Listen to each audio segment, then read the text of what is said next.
আসসালামু আলাইকুম। Welcome back to my channel Farhana's daily diary. আশা করছি কাছে এবং দূরে যে যেখান থেকে আমার ব্লগটি দেখছেন সবাই অনেক বেশি ভালো আছেন এবং নিরাপদে আছেন। আমি ফারহানা আরও একটি নতুন ব্লগ ভিডিও নিয়ে আপনাদের সামনে চলে এসেছি। আশা করছি আজকের ব্লগটিও আপনাদের কাছে ভালো লাগবে। আজকের ব্লগটি আমি কেকের কাছ থেকেই শুরু করছি। এখানে দেখতে পাচ্ছেন হাফ ভ্যানিলা এবং হাফ চকলেট একটা কেক আমি তৈরি করছি। এখানে 1 পাউন্ডের একটা কেক ছিল। আর যিনি অর্ডার করেছিলেন উনি মূলত খেয়ে টেস্ট করবার জন্যই এই কেকটা অর্ডার করেছিলেন। আর কেকটা কিন্তু আমার তৈরি করতে একটু কষ্ট করতে হয়েছে। আমি 2 বারে কেকটাকে বেক করে তারপর একসাথে করে দিয়েছি। যদিও বা অনেকে একসাথেই কেকটাকে তৈরি করে থাকেন, কিন্তু আমি ওই রিস্কটা নিইনি আর কি। যেহেতু আমি এভাবে কখনো তৈরি করিনি, আজকেই প্রথম আমি এভাবে তৈরি করছি। আসলে এভাবে করে দেখা যায় যে কাজ করতে করতেই অভিজ্ঞতা হয়ে থাকে। আর এই তো এখানে দেখতে পাচ্ছেন আমি কিন্তু 1M নজেল দিয়ে কেকটাকে খুব সুন্দর করে ডেকোরেশন করে নিয়েছি। আপনাদের কাছে কেমন লাগছে কেকটা আমাকে কিন্তু কমেন্ট করে জানাতে পারেন। আর এখন যে ভিডিও ক্লিপসটুকু দেখতে পাচ্ছেন সেটা ছিল অন্য আরেকটা দিনের ভিডিও ক্লিপস। আমি আপনাদের সাথে বলেছিলাম যে কিভাবে আমি আমার কি বলে এটাকে ডাইনিং টেবিলটাকে নতুন লুক দিয়েছি, সেটাই আপনাদের সাথে শেয়ার করব। এখানে দেখতে পাচ্ছেন এটা একটা বেশ মোটা একটা কাপড়, আমার কাছে অনেক দিন যাবত পড়েছিল। সবসময় ভাবতাম যে এটা দিয়ে কি করা যায়, তাই খুব কম খরচে আমি আমার ডাইনিং টেবিলটার লুকটা একটু চেঞ্জ করবার জন্য এটাকে ডাইনিং টেবিলের উপর বিছিয়ে দিয়েছি এবং 4 কোণাতে কিন্তু আমি হালকা একটু হাতে সেলাই করে দিয়েছি যাতে করে 4টা কোণা সরে না যায়। আর এখানে দেখতে পাচ্ছেন আমি একটা ক্লিয়ার র্যাপ কিন্তু এখানে দিয়ে দিয়েছি যাতে করে কাপড়টা নষ্ট না হয়ে যায়। আর এখন আমার হাতে যে দেখতে পাচ্ছেন এটা কিন্তু আমি টেবিল রানার হিসেবে ব্যবহার করব। এটা মূলত আমার একটা হিজাব ছিল। আর যেহেতু এই কাপড়টার মধ্যে হালকা নীলের একটা মানে শেড ছিল, তাই আমি এই ধরনের একটা কি বলে এটাকে হিজাবকে কাজে লাগিয়েছি। আপনারা চাইলে কিন্তু আমার মতো এইভাবে কাজে লাগিয়ে দেখতে পারেন। রান্নার হিসেবে কিন্তু খুব একটা খারাপ লাগছিল না। আমার কাছে তো খুবই ভালো লাগছিল। আপনারা কমেন্ট করে জানাবেন আমার টেবিলের ফাইনাল লুকটা আপনাদের কাছে কেমন লেগেছে। এটা কিন্তু আমি সাফার বার্থডের আগের দিনই করেছিলাম। আর এভাবে করে টেবিলটাকে গুছিয়ে নেওয়ার পর আমার মনটা কিন্তু অনেক শান্তি লাগছিল, কারণ অনেক দিন যাবত আমার টেবিলের উপরে যে কাগজটা দেওয়া ছিল বা কাপড়টা সেটা কিন্তু নষ্ট হয়ে গিয়েছিল। আর যেহেতু বাচ্চাদের ঘর, তাই আমি সেভাবে করে টেবিলটাকে মেনটেন করতে পারছিলাম না। আর এই তো এখানে দেখতে পাচ্ছেন আমি বাঁধাকপির একটা বড়া তৈরি করে নিয়েছিলাম। এখানে বেসন, মসুরির ডাল আর কি বলে এটাকে হলুদ, মরিচ সব কিছু দিয়ে একটু সুন্দর করে একটা বড়া তৈরি করে নিয়েছিলাম। আর এই তো এখানে দেখতে পাচ্ছেন আমার চুলার কাছে এসেই কিন্তু সারা খেয়ে নিচ্ছিল। ও বলছিল ওর ক্ষুধা লেগে গেছে। আর এখানে ভাত দিয়ে খেতে কিন্তু এই বড়াটা অনেক বেশি মজা লাগছিল। আর আমার বাচ্চারা কিন্তু এই ধরনের খাবার অনেক বেশি পছন্দ করে। সাইফ কিন্তু অনেক বেশি পছন্দ করে খেয়েছিল। তাই ভাবছি যে এখন থেকে বাঁধাকপি দিয়ে এই ধরনের বড়াগুলি তৈরি করে দেবো, যাতে করে বাচ্চারা খুব পছন্দ করে খাবে। আর একে একে কিন্তু আমি এদিকে চুলাতে আরও ভেজে নিচ্ছিলাম।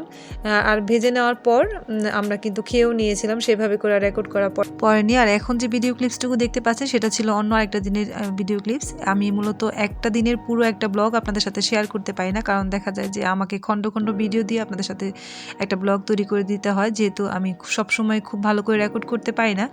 আর এখন যেটা দেখতে পাচ্ছেন সেটা ছিল সাইফের জন্য আমি স্কুলের জন্য জুতা নিতে এসেছিলাম। মূলত ওর যেহেতু নতুন স্কুলে আমি দিয়েছি, তাই সেখানে ড্রেস এবং জুতা সবই দরকার ছিল। পাশাপাশি আমি সাফাকে নিয়েও একটু ঘুরে দেখছিলাম। এটা মূলত বাটাতে আমরা চলে এসেছিলাম। আর এই জুতাগুলো দেখেও কিন্তু খুব ভালো লাগছিল। যদিও বা আমাদের সময়টাতে বাটার যে ডিজাইনগুলো ছিল সেগুলো খুব একটা ভালো লাগতো না। বাবা সবসময় কিনে দিতেন, কিন্তু আমাদের পছন্দ হতো না। কিন্তু এখন দেখতেই পাচ্ছেন অনেক ধরনের ডিজাইন আছে। আমি জানি সবাই জানেন, তারপরেও বলছি।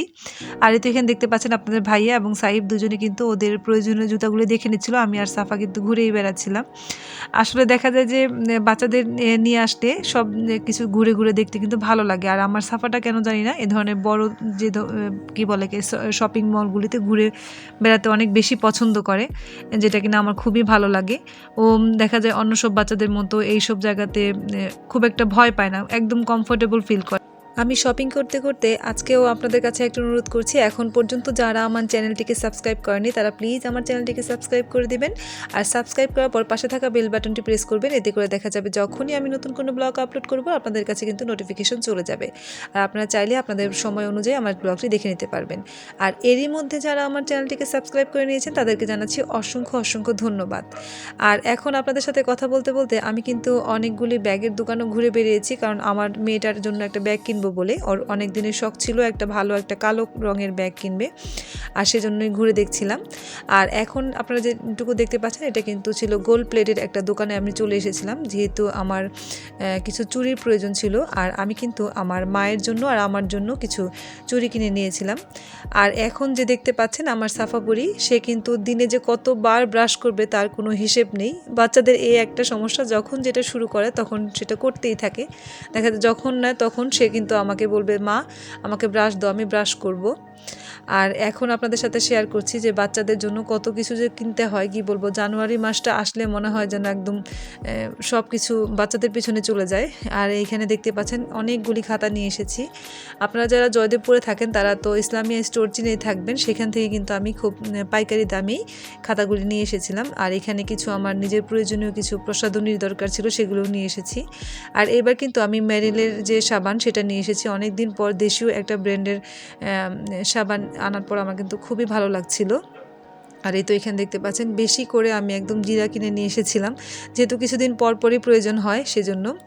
আর এখন আপনাদের সাথে যে চুড়িগুলি শেয়ার করছি সেটা হচ্ছে আমার মেয়ে আপনাদের সাথে একটু শেয়ার করছে। এটা আমি আমার কেকের যে বিজনেস সেইখান থেকে টাকা জমিয়ে আমি আমার মায়ের জন্য 2টা চুড়ি কিনেছি। এগুলি কিন্তু গোল্ড প্লেটের, আপনারা দেখতেই পাচ্ছেন। আর এখানে আমার নিজের জন্য কিছু জিনিস কেনা হয়েছে, আর নিজেকে একটু অ্যাপ্রিসিয়েট করবার জন্য কিন্তু আমি এই জিনিসগুলো নিজের জন্য কিনেছি আর কি। এই চুড়িগুলো কিন্তু আমি আমার নিজের জন্য কিনেছি। আর সত্যি কথা বলতে আমার এই ছোট ছোট উপার্জন থেকে যে আমি এই কাজগুলি করছি, এই জন্য আমার নিজের কাছে ভালো লাগছে। আগে পরে দেখা গেছে যে আপনাদের ভাইয়াকে, আমার 3 ছেলে মেয়েকে আমি কিছু না কিছু গিফট করেছি, আর এখন আমার মাকে দিতে পেরে আমার অনেক বেশি শান্তি লাগছিল। আর এই তো এখানে দেখতে পাচ্ছেন একটা সুন্দর ব্যাগ আমি কিন্তু সারার জন্য সেদিন নিয়ে এসেছিলাম, আর সারাও খুব বেশি পছন্দ করেছিল। আর এটা ভেবেই ভালো লাগছিল, আসলে বাচ্চারা যে জিনিসটা পছন্দ করে সেটা যদি দেওয়া যায় তাহলে আমরা কিন্তু মায়েরাও অনেক মানে মন থেকে অনেক শান্তি পাই, সত্যি কথা বলতে গেলে। আর এই ব্যাগটার সাথে কিন্তু এক্সট্রা একটা বেল্টও দেওয়া ছিল, যেটা করে ও কাঁধে ঝুলিয়ে নিতে পারবে। আর এই তো এখন দেখতে পাচ্ছেন আমারই করা 2টো কেক। এই কেক 2টার নাম দিয়েছিলাম আমি যমজ কেক, কারণ যেহেতু দেখতে একই রকম। এটা গায়ে হলুদের কেক ছিল, ছেলের বাড়িতে এবং মেয়ের বাড়িতে একই রকম ডিজাইনের কেক যাবে সেজন্য আমার করা। আপনারা কিন্তু কমেন্ট করে জানাতে পারেন আমার এই কেকটা আপনাদের কাছে কেমন লেগেছে। সময় স্বল্পতার জন্য আমি সেভাবে ভিডিও করিনি। আর এখন যে কেকটা দেখতে পাচ্ছেন সেটা কিন্তু আমার বেশ কিছুদিন আগের করা, শেয়ার করব করে আর করা হয়নি। এটা একটা 1/2 পাউন্ডের একটা কিউট কেক ছিল, একটা ইমোজি ছিল, এখানে চশমা পরা যে ইমোজিটা সেটা আমি করেছিলাম। আপনারা কিন্তু বলবেন যে আমার এই কেকগুলি আপনাদের কাছে কেমন লাগছে। আপনারা যারা গাজীপুরে জয়দেবপুরে থাকেন তারা চাইলে কিন্তু আমার পেজে নক দিতে পারেন। আমার পেজের নাম হচ্ছে গোল্ডেন স্লাইস। আর কথা বলতে বলতে আমি কিন্তু ব্লগের একদম শেষ প্রান্তে চলে এসেছি। আজকের মতো এখানেই বিদায় নিচ্ছি। সবাই অনেক বেশি ভালো থাকবেন, সুস্থ থাকবেন। আল্লাহ হাফেজ।